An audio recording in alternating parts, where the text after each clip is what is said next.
তত্ত্বাবধায়ক সরকার ব্যবস্থাকে বাতিল করে নির্বাচনী ব্যবস্থাকে ভেঙে দেয়া হচ্ছে। মানুষের মৌলিক অধিকার হরণ করা হয়েছিল। বিচার ব্যবস্থাকে ব্যবহার করে সাবেক প্রধান বিচারপতির মাধ্যমে স্বৈরাচার শেখ হাসিনা অবৈধভাবে ক্ষমতায় থাকার সময় এসব করিয়েছেন। তত্ত্বাবধায়ক সরকার ব্যবস্থা ফেরাতে করা আপিলের শুনানি শেষে সাংবাদিকদের এসব কথা বলেন বিএনপির আইনজীবী। আজ পঞ্চম দিনে বিএনপির পক্ষে শুনানি করেন অ্যাডভোকেট জয়নুল আবেদিন। পরে রবিবার পর্যন্ত শুনানি মুলতবি করেছে আদালত। সকাল 10টার দিকে প্রধান বিচারপতি ডক্টর সৈয়দ রেফাত আহমেদের নেতৃত্বে 7 বিচারপতি পূর্ণাঙ্গ আপিল বেঞ্চে শুনানি শুরু হয়।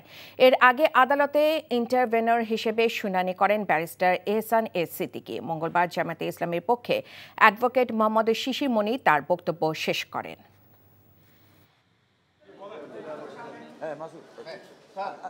রাজনৈতিক উদ্দেশ্যে এই অ্যামেন্ডমেন্ট কি বাতিল করে দিয়ে খায়রুল হকের মাধ্যমে দেশের মধ্যে যত প্রকার বিশৃঙ্খলা, হানাহানি, কাটাকাটি, মারামারি, আয়নাঘর এবং মানুষের মৌলিক অধিকার সব কিছু হরণ করে নিয়েছে। বান্ডেল থাকলে প্রতি সেনমানিতে টাকা বাঁচবে। বিকাশ সেনমানি বান্ডেল কিনে জিতুন প্রতি লেনদেনে।